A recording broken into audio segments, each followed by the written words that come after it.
오라클 데이터베이스 기초과정 첫 번째 시간입니다. 이번 시간에는 본격적으로 오라클을 알아보기 전에 앞으로 우리가 공부하게 될 데이터베이스에 대한 기본적인 내용들을 먼저 알아보고자 합니다. 그 첫 번째 시간으로 데이터베이스의 개념에 대해서 짚어보겠습니다. 자, 그럼 먼저 우리가 앞으로 데이터베이스를 배우게 되면서 여러가지 용어들과 어떤 개념들이 나오는데, 그 중에서도 가장 근간이 되는, 기본이 되는 그런 몇 가지 사항들에 대해서 정의를 내려보고 진행을 하도록 하겠습니다. 먼저 데이터란 무엇인가에 대한 설명이 나옵니다. 데이터라는 것은 현실 세계에서 관찰이나 측정을 통해서 수집된 사실 혹은 값을 말한다 라고 되어 있습니다. 정보라는 것은 데이터에, 앞에서 설명드린 이런 데이터의 유효한 해석이나 혹은 데이터 상호 간의 관계를 어떤 의사결정에 도움이 될 수 있도록 가공한 것이다. 즉 데이터를 가지고 좀 더 부가가치를 높인 어떤 것을 만들어낸 것, 그것을 가지고 우리가 정보라고 이야기를 하는 겁니다. 예를 들어서 우리가 쇼핑몰을 운영하는 회사다. 그런데 쇼핑몰에서 물건을 사기 위해서 회원들이 회원가입을 하고 그리고 물건을 사가고 했을 때 어떤 데이터들이 발생을 하겠죠. 회원 정보와 그리고 어떤 상품 정보나 그리고 상품 구매 정보나 이런 정보들이 DB에 쌓이게 될 것입니다. 그런 것이 이제 데이터가 될 수 있겠고요. 이제 어느 날 사장님이 담당자한테 상반기 매출 실적을 한번 보고서로 제출해봐라 라고 했습니다. 그러면 그 담당자는 그동안 발생한 매출 데이터를 가지고 사장님이 의사결정을 하는데 도움이 될 수 있도록 어떤 레포트를 만들겠죠. 그것이 바로 정보라고 이야기할 수 있는 것이죠. 데이터라는 것은 사실이나 값 자체를 말하는 거고, 정보라는 것은 그 값들을 어떤 유용한 형태로 재가공한, 좀 더 데이터보다는 좀 더 큰 개념이라고 보시면 되겠죠. 그런데 이 데이터와 정보의 관계는 서로 상대적인 것입니다. 상황에 따라서는 회원 데이터 자체만으로도 훌륭한 정보가 될 수 있기 때문에 그런 경우에는 그 자체가 정보가 될 수 있겠죠. 그래서 이 데이터와 정보의 관계는 상대적인 것이지만 어찌됐든 정보라는 것은 데이터를 근간으로 해서 좀 더 부가가치를 높인 어떤 것, 그것을 가지고 우리가 정보라고 이야기한다라는 것입니다. 다음은 데이터베이스란 무엇인가? 쉽게 이야기해서 데이터베이스라는 것은 데이터를 저장하기 위한 저장소다라고 이해를 하시면 되겠습니다. 데이터베이스란 여러 응용 시스템들이 공유할 수 있도록 통합 저장된 운영 데이터의 집합이다. 저장소이긴 저장소인데 그냥 저장만 하고 있는 것이 아니라 여러 시스템들이 공유할 수 있도록 통합 저장된 그런 데이터의 저장소다라는 것이죠. 그 다음에는 데이터베이스 관리 시스템, 우리가 DBMS라고 이야기를 합니다. 이것도 데이터베이스와 DBMS를 또 혼동해서 이해를 하고 있는 경우가 많은데, DBMS라는 것은 데이터베이스보다는 좀 더 큰 개념이에요. 그래서 모든 응용 프로그램들이 데이터베이스를 공유할 수 있도록 관리해주고 데이터베이스를 유지하기 위한 일련의 소프트웨어 시스템이다 라고 되어 있습니다. 즉 DBMS는 데이터베이스를 좀 더 효과적으로 운영할 수 있도록 그리고 관리할 수 있도록 어떤 기능들을 제공해주는 그런 통합적인 관리 시스템이다 라고 이해를 하시면 되겠죠. 자, 이번에는 데이터베이스의 특성을 한번 살펴보겠습니다. 크게 4가지 정도의 특징이 있는데요. 데이터베이스의 특징은 실시간으로 데이터를 처리를 한다. 그리고 데이터베이스는 계속적으로 변화한다. 그리고 동시에 여러 사용자에 의해서 공유된다. 그리고 데이터가 내용에 의해서 참조된다라는 그런 특징들이 있습니다.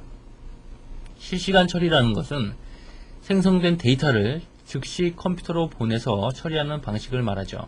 그리고 질의에 대한 실시간 처리 및 응답을 한다. 즉 사용자가 어떤 데이터를 요청하면 즉각 실시간으로 그 해당한 데이터를 리턴해 준다는 거죠.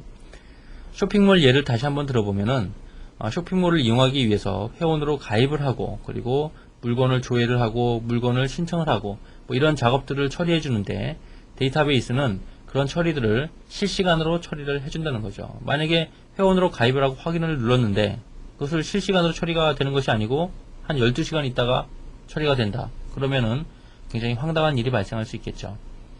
그리고 데이터베이스는 데이터가 한번 들어가면은 변화하지 않는 것이 아니라 새로운 데이터가 인서트되고 혹은 딜리트 되고 업데이트 되고 뭐 이런 작업 등을 통해서 데이터베이스는 수시로 계속적으로 변화가 발생한다는 얘기입니다. 그리고 컨커런트 쉐어링은 여러 사용자가 자기가 원하는 데이터에 동시에 접근이 가능하다는 얘기입니다. 또 쇼핑몰 예를 한번 들어보면요, 여러 회원들이 상품 정보를 조회를 하는데 뭐 하나의 상품을 동시에 공유해서 볼 수 없다, 그 정보에 대해서 접근할 수 없다라면은 이것도 마찬가지로 굉장히 황당한 일이겠죠.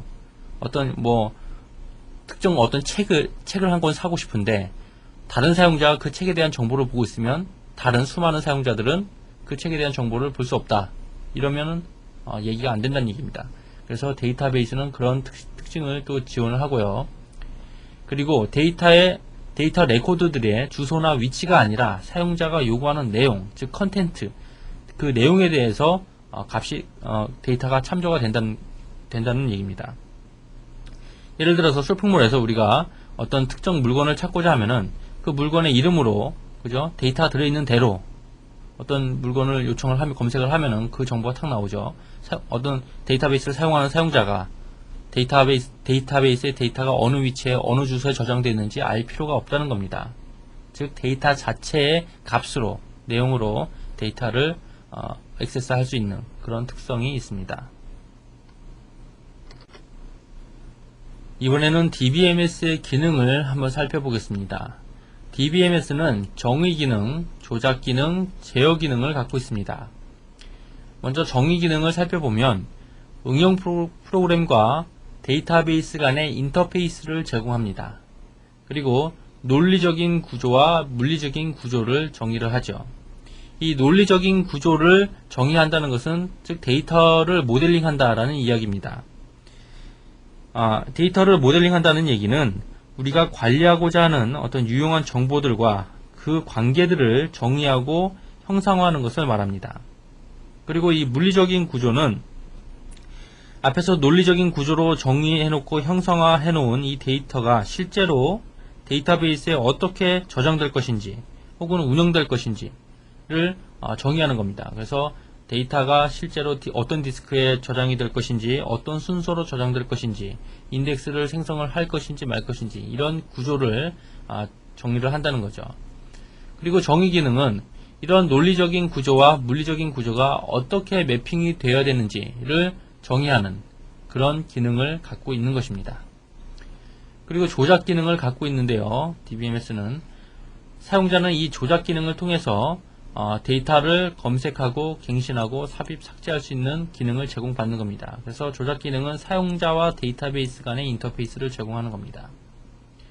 그리고 제어 기능이 있는데요, 이 제어 기능은 데이터베이스에 저장되어 있는 데이터가 정확하고 안전하게 유지될 수 있도록 제어하는 그런 기능을 제공하는 것입니다. 그래서 데이터의 무결성과 보안, 어떤 복구, 이런 기능들을 제공을 하죠.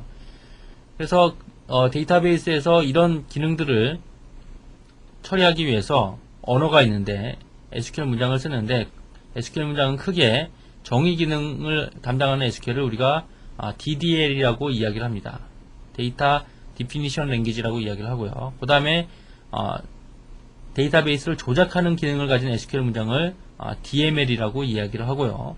그리고 데이터베이스를 제어하는데, 컨트롤하는데 사용하는 SQL 문장을 DCL이라고 이야기를 합니다. 그래서 이런 SQL 문장에 대한, 각각의 문장에 대한 자세한 내용은 뒤에서 다루기로 하고요. 그리고 데이터 모델, 즉 논리적인 구조를 모델링하는 그런 이야기는 다음 시간에 다루도록 하겠습니다. 자, 지금 보시는 화면은 우리가 쇼핑몰을 구축한다라고 가정을 하고요. 데이터베이스가 어떻게 사용되어질 수 있는지를 나타낸 간단한 시스템 구성 예가 되겠습니다. 먼저 데이터베이스 서버를 살펴보면 지금 데이터베이스 서버가 두 개로 나눠져 있습니다. 첫 번째 서버에는 회원 정보를 갖고 있는 DB가 있고요. 두 번째 서버에는 상품 정보를 담고 있는 DB가 있습니다. 그리고 이 데이터베이스는 네트워크를 통해서 여러 회원들한테 액세스가 되어집니다. 액세스 방법은 애플리케이션을 통한 방법도 있고, 웹을 통한 방법도 있고, 무선 인터넷, 모바일이나 약간 PDA나 핸드폰을 통한 그러한 방법으로 액세스가 되어집니다. 그리고 대부분의 경우에는 이 네트워크를 통한 어떤 회원들이 사용하는 그런 처리는 실시간으로 온라인으로 실시간 처리를 해주겠고요. 그리고 뒷단에서 발생되는 어떤 작업들은 배치 작업이 있을 수도 있다라고 구성을 해놓은 겁니다. 그래서 데이터가 조직되고 접근되는 방법에 따라서 일괄 처리, 온라인 처리, 분산 처리 시스템 등으로 구분할 수가 있습니다. 지금 이쪽에서 일반 사용자들이 데이터를 액세스하는 그런 방법은 온라인 처리이면서 실시간 처리가 될 수 있겠죠.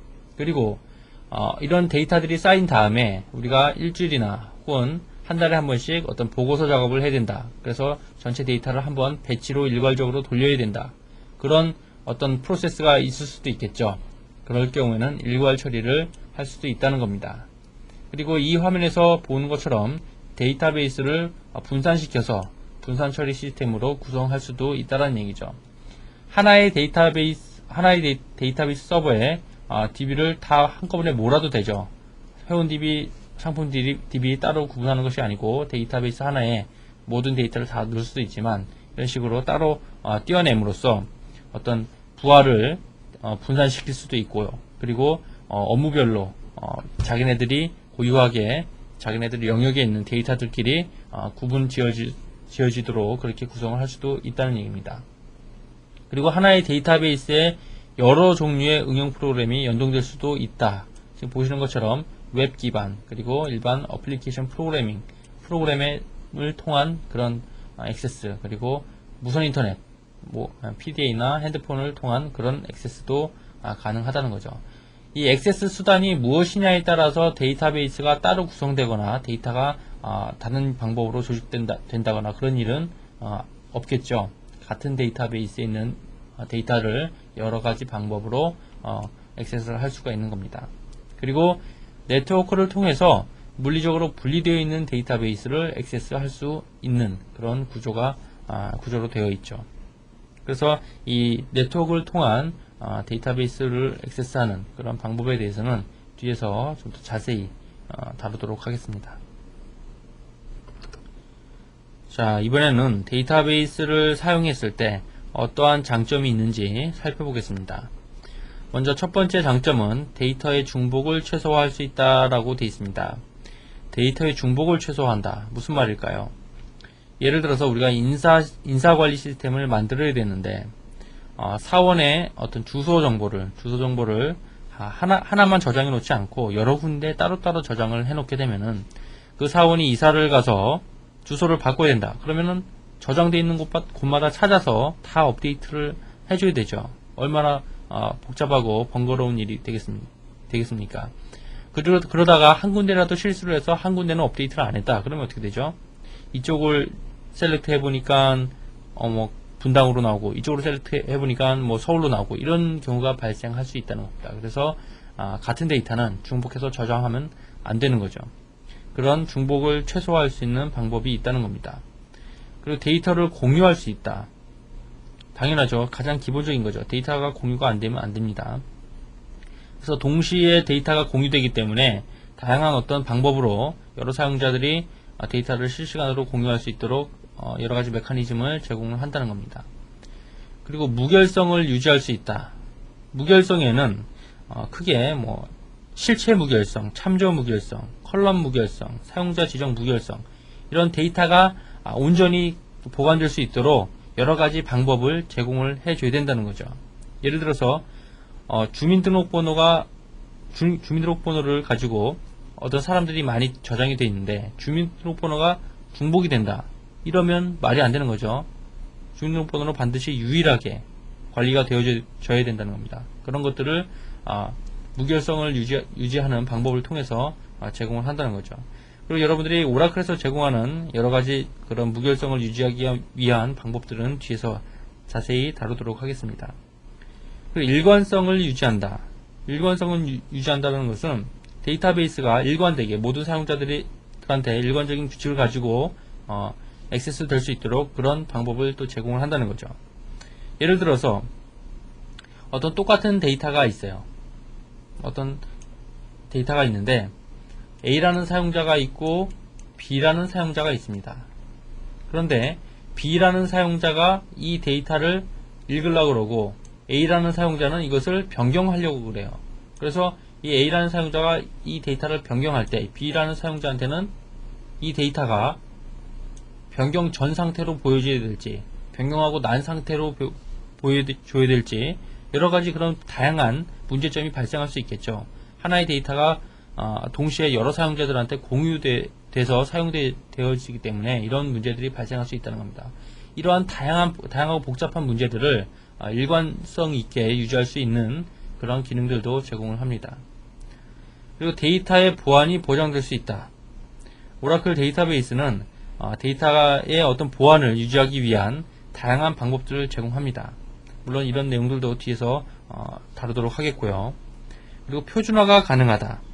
표준화가 가능하다는 것은 통합된 데이터들의 집합이기 때문에 전사적인 차원에서 업무 통합이 가능하다는 겁니다. 따라서 업무의 표준화가 가능할 수 있다는 얘기죠. 그리고 이런 것들 이외에 다른 또 이점이 있다면 보다 고급 정보를 비교적 쉽게 얻을 수 있다는 거죠.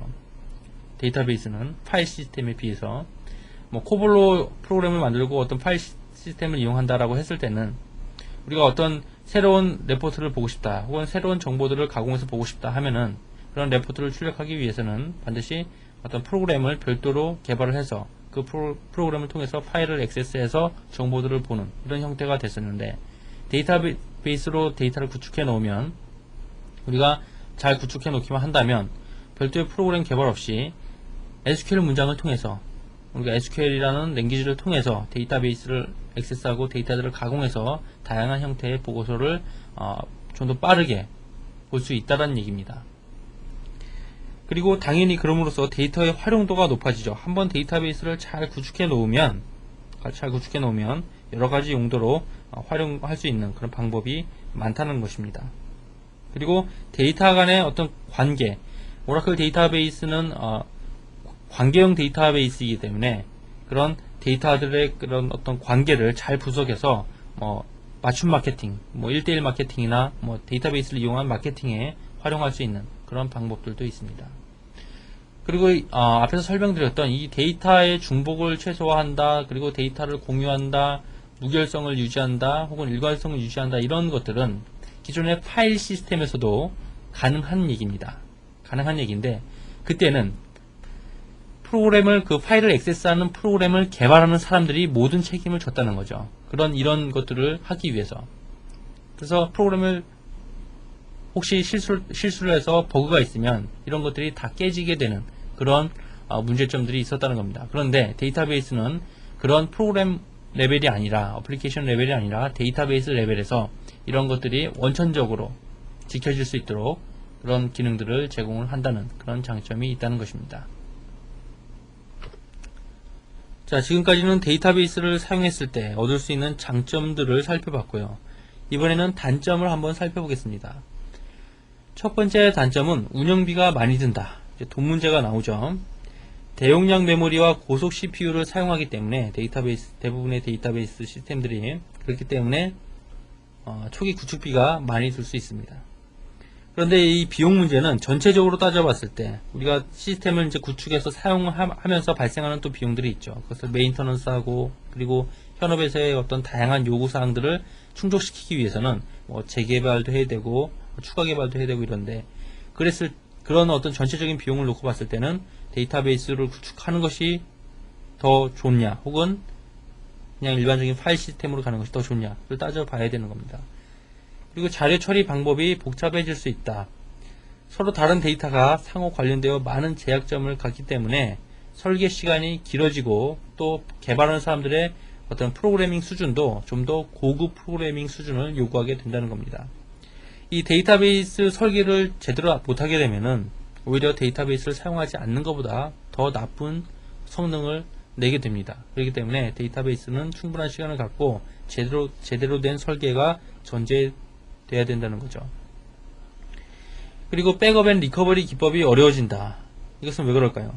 데이터 구조가 복잡하며 또 여러 사용자가 동시에 공유해서 사용하기 때문에 장애 발생 시에 정확한 이유나 그리고 상태 파악이 어려워질 수 있다는 겁니다. 그래서 오라클에서는 이렇게 장애가 발생하는 유형이 굉장히 다양하죠. 데이터가 날아갔다거나 혹은 디스크가 깨졌다거나 전원이 나갔다거나 이런 장애 유형이 굉장히 다양한데 그런 각각의 유형별로 리커버리 하는 기법이 또 다 다릅니다. 그리고 백업하는 방법도 여러 가지가 있고요. 그런 기법들이 많기 때문에 데이터베이스 운영하는 데이터베이스 관리자는 이런 기법들을 충분히 숙지를 해야 되는 거죠. 그리고 시스템 취약성 얘기가 나옵니다. 통합 시스템이므로 일부의 고장이 전체 시스템을 마비시킬 수도 있다. 그럼으로써 신뢰성과 가용성을 저해할 수 있다라고 되어 있습니다. 데이터베이스 서버가 있고 데이터가 여기 다 통합돼서 저장이 되어 있는데 이 데이터베이스를 이용하는 시스템이 굉장히 다양하다 이겁니다. 뭐 인사관리 시스템, 회계관리 시스템, 또 어떤 고객들을 위한 웹 서비스들 등등이 많은데 DB 서버가 딱 죽어버리면 이 서비스들이 다 끊기게 되는 그런 취약성을 갖고 있다는 얘기죠. 그렇기 때문에 오라클에서는 다양한 제품과 그리고 어떤 기술들을 가지고 이런 신뢰성과 가용성을 높일 수 있는 그런 다양한 방법들을 제공합니다. 그래서 이런 단점들을 쭉 살펴봤는데요. 이런 단점을 메꾸기 위해서는 고급 기술을 가진 고급 기술 수준의 데이터베이스 관리자가 필요하다는 얘기죠. 그래서 그 DBA에 의해서 어떻게 하면 데이터베이스의 최소한의 비용을 들이면서 효율적으로 데이터베이스를 운영하고 관리할 수 있을까? 그리고 이런 백업 앤 리커버리 혹은 이런 시스템의 취약성을 어떻게 커버할 수 있을까? 라는 부분이 바로 DBA에 의해서 이런 단점들을 메꿀 수 있다는 겁니다. 그래서 이 DBA에 대한 이야기를 하도록 하겠습니다. 자, 그럼 DBA라는 것은 무엇일까요? 바로 데이터베이스 시스템의 전체적인 운영 관리를 책임지는 사람 혹은 그런 사람들로 구성된 집단을 말합니다. 그러니까 데이터베이스를 관리하는 겁니다. 말 그대로. 그런데 이 관리라는 것이 굉장히 모호한데요. 데이터베이스의 설계와 운영, 설계하고 또 그 데이터베이스를 운영하고 또 데이터베이스를 사용하는 다양한 사람들의 행정적인 문제를 해결해주고 그리고 불평등이 또 굉장히 많습니다. 왜 이렇게 느리냐, 그리고 뭐 스페이스가 부족하다, 뭐 등등 그런 불평을 해결해 줘야 됩니다. 그리고 시스템 감시를 해야 되고 그리고 데이터베이스의 성능을 분석하고 그럼으로써 데이터베이스를 효율적으로 운영하기 위한 다양한 방법들을 연구를 하고 그것을 적용을 하고 하는 그런 것을 책임을 지고 하는 것이 바로 DBA가 하는 일이죠. 그래서 데이터베이스 시스템을 운영하기 위해서 필요한 요소들이 있는데요. 바로 하드웨어와 네트워크 그리고 DBMS 그리고 바로 이 DBA가 바로 중요한 요소 중에 하나입니다. 그래서 어떤 DBA가 부지런하게 데이터베이스를 잘 운영하느냐에 따라서 같은 값으로 훨씬 좋은 성능을 낼 수 있는 데이터베이스 시스템이 될 수도 있는 거죠. 자, 그럼 DBA가 하는 일을 좀 더 구체적으로 살펴보겠습니다. 데이터베이스의 설계와 운영을 담당한다고 그랬었죠. 그래서 데이터베이스의 구성 요소를 결정합니다. DB에 포함될 객체는 무엇이고 속성은 무엇이고 이들 간의 관계는 어떻게 된다라는 것을 기술을 하는 거죠. 스키마를 정의한다 라고 되어 있는데 설정된 데이터베이스 구성 요소를 가지고 DB를 설계합니다. 그리고 그 설계된 내용이 DBMS에 맞게 기술을 하는 거죠.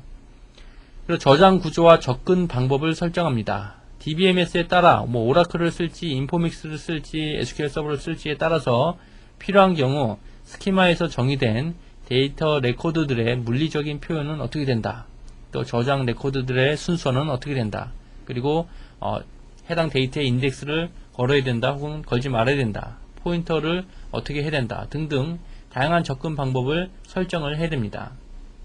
그리고 데이터베이스는 기업에서 굉장히 중요한 어떤 정보들을 담고 있기 때문에 보안 정책이 확실하게 수립이 되어져 있어야 됩니다. 그리고 그 보안 정책대로 시행을 해야 되는 거죠. 그것이 바로 DBA의 업무 중에 하나입니다. 사용자들의 데이터베이스 액세스에 대한 접근 권한을 부여를 해야 되고요. 그 권한들이 유효한가, 그 액세스 요청들이 유효한가 이런 것들을 유효성 검사를 DBA가 해야 되는 겁니다. 그리고 백업과 복구 절차를 수립하고 그것을 시행을 해야 됩니다. 이런 얘기가 있습니다. 데이터베이스가 페일이 발생했을 때 데이터베이스의 복구를 실패한 DBA는 용서가 돼도 백업에 실패한 DBA는 용서가 안 된다는 얘기가 있는데요. 백업이 1차적으로 선행되어져 있어야만 복구를 할 수가 있는 거죠. 복구는 나중 문제라는 겁니다. 그래서 백업이 그만큼 중요한 겁니다. 백업을 아무리 많이 강조해도 지나치지 않죠. 그리고 데이터베이스의 무결성 유지를 위한 대책을 수립을 해야 됩니다. 그리고 성능 향상과 새로운 요구사항에 대한 DB를 재설계를 해야 되고, 그리고 어떤 구조를 바꾸고 하는 것을 바로 이 DBA가 담당을 하는 거죠. 그리고 데이터 사전, 데이터 딕셔너리라고 우리가 이야기를 하는데요. 데이터 딕셔너리의 딕셔너리를 잘 유지하고 그리고 관리를 해야 되는 그런 책임이 또 DBA한테 있는 거죠. 자, 계속 이어서 DBA가 해야 될 일이 또 있습니다. 바로 행정 및 불평 해결, 그리고 시스템 감시 및 성능 분석이 그것인데요. 행정 및 불평 해결이란 것은 데이터베이스를 사용하는 다양한 부류의 사용자들한테 그들의 어떤 불만이나 이런 것들을 해결해 줘야 된다는 거죠. 예를 들어서 레포트를 빨리 출력해서 보고 싶은데 속도가 느리다, 혹은 어떤 시스템을 새로 개발하고 있는데 개발팀에서 개발을 하고 있는데 속도가 느리다, 혹은 뭐 공간이 부족하다, 뭐 이런 다양한 그런 문제들이 발생할 수 있다는 겁니다. 그래서 그런 모든 요구사항을 다 들어줄 수는 없기 때문에, 그래서 어떤 데이터의 표현이나 시스템의 문서화에 관련된 표준을 정해서 시행을 하는 겁니다. 그래서 예를 들어서 어떤 부서는 어디서 언제부터 언제까지 시스템을 뭐 많이 써라, 시간을 정해준다거나, 혹은 어떤 보고서 작업이나 이런 배치 작업은 낮 시간대가 아닌 업무 끝난 밤 시간대에 실행을 한다, 뭐 이런 행정적으로 그런 불평 불만들을 해결을 해줘야 된다는 겁니다. 어떤 리소스는 제한되어 있는데 돈은 계속 투입할 수 없기 때문에, 그렇죠, 그런 자원들을 효율적으로 관리하고 그리고 그런 시스템을 사용하는 사람들과의 어떤 행정적인 문제를 DBA가 해결을 해줘야 된다는 얘기죠. 그리고 시스템 감시 및 성능 분석, 시스템의 자원 이용도, 리소스가 굉장히 중요하죠. 그래서 자원, 네트워크는 얼마만큼 잡아먹는지, CPU나 메모리는 얼마만큼 잡아먹는지, 디스크 스페이스는 얼마나 많이 나왔는지, 뭐 이런 등등 그런 자원 이용도를 항상 체크를 해야 되고, 병목 현상이 발생했는지, 그리고 데이터베이스 자체뿐만 아니라 어떤 장비의 문제는 없는지 그런 성능을 감시하는 업무를 담당을 합니다. 그리고 사용자 요구의 변화, 현업에서는 요구사항이 굉장히 다양하죠. 뭐 어느 날은 시스템이 원래는 이런 용도로 개발되어 있는데 이제는 비즈니스 환경이 바뀌어서 이런 기능이 또 추가되어야 된다, 라든가 그런 변화가 수시로 발생합니다. 그리고 데이터 이용 추세, 어떤 데이터를 많이 쓰더라, 혹은 어떤 데이터는 많이 쓰지 않더라, 그래서 그것에 의해서 어떤 데이터 구조를 바꾼다거나 뭐 이런 작업들을 해야 되겠죠. 그리고 사용자들이 데이터베이스를 쓰는데 불편함이 없도록 어떤 각종 통계 자료나 이런 것들을 분석을 해서 데이터베이스를 구조를 바꾼다거나 혹은 튜닝을 한다거나 뭐 이런 작업들을 DBA가 해줘야 된다는 얘기입니다. 자, 이번에는 데이터 딕셔너리라는 것이 과연 무엇인가에 대해서 살펴보도록 하겠습니다. 앞에서 DBA를 설명드릴 때 데이터 사전이라는 얘기가 잠깐 나왔었는데요. 이 데이터 딕셔너리라는 것은 데이터베이스를 운영하기 위해서 필요한 정보들의 집합입니다. 이것도 데이터 딕셔너리도 데이터의 집합이에요. 그런데 일반 사용자 데이터가 아니고 데이터베이스 시스템을 잘 운영하기 위해서 필요한, 데이터베이스를 운영하기 위해 필요한 그런 정보들의 집합이다라는 얘기입니다. 그래서 이 데이터 딕셔너리는 주로 DBMS에 의해서 관리되고 유지되며 대부분의 경우에 일반 사용자들이 값을 변경하는 경우는 없습니다. 데이터베이스 내에 생성되는 모든 객체에 대한 정보 및 스키마에 대한 정보를 갖고 있습니다. 그리고 이 데이터 딕셔너리는 시스템 카탈로그라고 이야기를 하는 경우도 있습니다. 그래서 이 데이터 딕셔너리에는 말 그대로 데이터베이스의 두뇌 역할을 하는 겁니다. 어떤 정보들이 다 여기에 들어있어요. 데이터베이스 관련된 정보들이. 그렇기 때문에 DBA는 이 데이터 딕셔너리를 항상 최신의 정보로 유지를 해야 되고, 혹은 데이터 딕셔너리가 깨지지 않도록 잘 백업도 받아야 되고 관리를 잘 해야 된다는 얘기죠. 자, 마지막으로 요약을 하고 마치도록 하겠습니다.